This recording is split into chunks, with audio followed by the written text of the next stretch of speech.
Hello एवं नमस्कार दोस्तों, कैसे हैं आप लोग। मुझे उम्मीद है कि आप और आपका परिवार बिल्कुल सुरक्षित होंगे। आज मैं आपके मेंटल हेल्थ के बारे में बात करने आई हूँ। ऐसा आजकल हो रहा होगा ना कि आपने फ़ोन पे कोविड-19 की एक न्यूज़ देखी, फिर दूसरी, फिर तीसरी, फिर चौथी, फिर पांचवी। ऐसा काफ़ी ज़्यादा हो रहा होगा, है ना। पर आप सोचेंगे कि मैं ये कंट्रोल क्यों नहीं कर पा रहा हूँ, या आप खाली वक्त में इसे सोचते होंगे बहुत ज़्यादा। आखिर ऐसा हो क्यों रहा है। डन एंड डस्टेड के इस लेक्चर में हम इस टर्म को डिस्कस करेंगे जो हमारे इन सभी सवालों का जवाब देगी। इंडियन एक्सप्रेस और बहुत सारी और भी न्यूज़पेपर है जिन्होंने इस टर्म को एक्सटेंसिवली कवर किया है। ये जो मेंटल हेल्थ से रिलेटेड प्रॉब्लम है इसको काफ़ी अच्छे तरीके से बताया है। आइए शुरुआत करते हैं अपने वीडियो की। मेरा नाम है सुप्रिया कुमारी सिंह और आप मुझे सुन रहे हैं डायनामिक्स के यूट्यूब चैनल पर। व्हाट इज डूम्सडे स्क्रोलिंग या डूम्सडे सर्फिंग या डूम्स स्क्रोलिंग। सबसे पहले डूम्सडे का मतलब समझिए। डूम्सडे का मतलब होता है कयामत का दिन, या फिर ऐसा महसूस करना कि बस अब इसके आगे ज़िंदगी है ही नहीं, उसे हम कहते हैं डूम्सडे। स्क्रोलिंग का मतलब होता है कि जैसे आप फीड को देखते जाते हैं ना, नीचे की तरफ बढ़ते जाते हैं, उसे हम स्क्रोल करना कहते हैं। और जो सर्फिंग होती है, इंटरनेट पे जब आप किसी जानकारी को बहुत सर्च करते हैं तो सारे प्रोसेस को हम सर्फिंग कहते हैं। कोविड-19 जो है, कोविड-19 में ये हो गया है कि हमारे आसपास की चीज़ों पे काफ़ी इम्पैक्ट पड़ा है, हमारे लाइफ पे, हमारे एनवायरनमेंट पे काफ़ी इम्पैक्ट पड़ा है। तो इससे हो ये रहा है कि हम पेंडेमिक रिलेटेड न्यूज़ को कंटिन्यू देखते रहना चाहते हैं अपडेट रहने के लिए, पर हमें दुख महसूस हो रहा है, हम सैड फील कर रहे हैं, पर हम कंट्रोल नहीं कर पा रहे हैं इस एडिक्शन को। इसे ही कहते हैं डूम्सडे स्क्रोलिंग या डूम्सडे सर्फिंग करना। अब इन्फॉर्मेशन तो आपकी अपडेट हो रही है, पर ये दो धारी तलवार की तरफ है। एक तरफ आपकी इन्फॉर्मेशन अपडेट हो रही है और दूसरी तरफ आपका दिमाग अनस्टेबल फील कर रहा है, यानी कि ग्लूम्स एंड डूम्स फील कर रहा है। कभी कम दुखी होना, कभी ज़्यादा दुखी होना, कभी कम सेंसिटिव महसूस करना, कभी ज़्यादा सेंसिटिव महसूस करना। अब ऐसा हो रहा है कि लोग इस चक्कर में अपनी जो स्लीप टाइमिंग है, जो 6 घंटे की नींद लेने की ज़रूरत थी, वो भी पूरी नहीं कर रहे और अपना जो वर्किंग टाइम होता है उसे भी वो बर्बाद कर रहे हैं। तो आप सैडनेस फील कर सकते हैं या आपको गिल्ट भी महसूस हो सकता है कि आपने अपना एक प्रोडक्टिव टाइम बर्बाद कर दिया। कौन है ये लोग जो डूम्सडे स्क्रोलिंग कर रहे हैं, ये भी आपको जानना चाहिए। कहाँ से आते हैं ये लोग। डॉक्टर सिद्धार्थ चौधरी जो कि न्यूरोसाइकाइट्रिस्ट हैं दिल्ली के विमहांस में।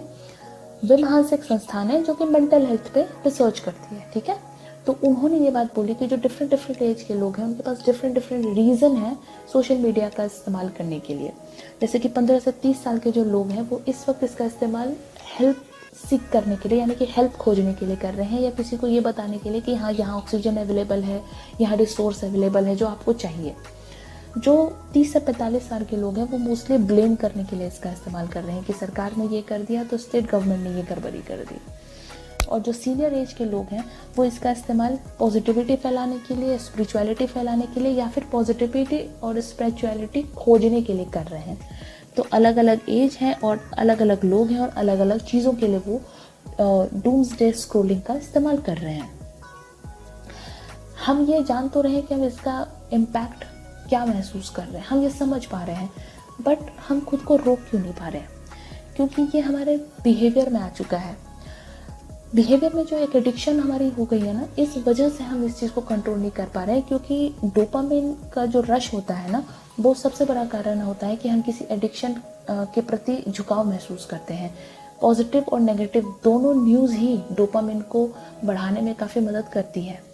इसका एक वर्स्ट थिंग जो है, इसका एक सबसे वर्स्ट इम्पैक्ट ये है कि जब आप सोशल मीडिया पे किसी एक न्यूज़ को देखते हैं तो रिकमेंडेशंस में भी सारी सेम न्यूज़ ही आती है उस विषय से रिलेटेड। तो अगर आपने कोविड-19 से रिलेटेड न्यूज़ देखी तो सारी वहीं आएगी। तो सोशल मीडिया का एल्गोरिदम जो है वो आपके ज़्यादातर वॉच की हुई चीज़ों को ही आपको रिकमेंडेशन में भी देता है। और इससे ये होता है कि जो रियलिटी है वो काफ़ी बढ़ा चढ़ा कर आपको दिखाई जाती है, जो कि आपको ऐसा रियलाइज़ कराती है कि कयामत का दिन आ गया। और इससे आपके अंदर फियर एंड एंग्जाइटी आती है और इससे होता है आपको मेंटल स्ट्रेस और मेंटल हेल्थ आपका होता है इम्पैक्ट। तो एक्चुअली हम जो ये बार बार न्यूज़ फीड देखते हैं ना, तो होता ये है कि जो एडिक्शन हमने महसूस किया डोपामिन रश के कारण, हम उसे फीड करने के लिए, यानी कि उस एडिक्शन को कंट्रोल करने के लिए हम बार बार नेगेटिव न्यूज़ की तरफ जाते हैं। उससे फियर एंग्जाइटी होती है और डोपामिन रश इक्वली चलता रह जाता है। अब आपने ये जान लिया कि डोपामिन का क्या काम है, आपने ये जान लिया कि डूम्सडे स्क्रोलिंग क्या है, डूम्सडे सर्चिंग क्या है, ये सब कुछ आपने बहुत अच्छे से समझ लिया। अब आप अपने आप को बचाने के लिए इसके लिए क्या करेंगे? आपके पास जो ऐप्स है ना, उसकी नोटिफिकेशन ऑफ कर दीजिए या उस ऐप को अनइंस्टॉल कर दीजिए। आपको लग रहा होगा कि ये तो इम्पॉसिबल है, बिल्कुल इम्पॉसिबल नहीं है दोस्तों। आपके लाइफ में आप और आपके परिवार से ज़्यादा कुछ भी ज़रूरी हो सकता है, ये मुझे नहीं लगता। सबसे ज़रूरी अगर कुछ है तो वो आप ही हैं। आप सेल्फ कंट्रोल को भी प्रैक्टिस कर सकते हैं और सेल्फ कंट्रोल के लिए आपको मेडिटेशन करना होगा। याद है, आप जब डाइटिंग कर रहे होते हैं तो आप बोलते हैं मैं चीनी नहीं खाऊंगा या चीनी नहीं खाऊंगी, तो वो सेल्फ कंट्रोल करना होगा। वैसे ही फ़ोन का इस्तेमाल करने से खुद को रोकने के लिए आपको वही सेल्फ कंट्रोल अपनाना होगा। कुछ ऐप्स के नाम भी मैं आपको बता रही हूँ ताकि इसका इस्तेमाल कर आप इन सब चीज़ों पे कंट्रोल कर पाएँ। ये ब्रेक फ्री ऐप है, ये मोमेंट है, ये फ्रीडम है, जन स्क्रीन, डिनर मोड, ये सारे ऐप्स के नाम हैं। इन ऐप्स का इस्तेमाल कर आप अपना स्क्रीन टाइम घटा सकते हैं।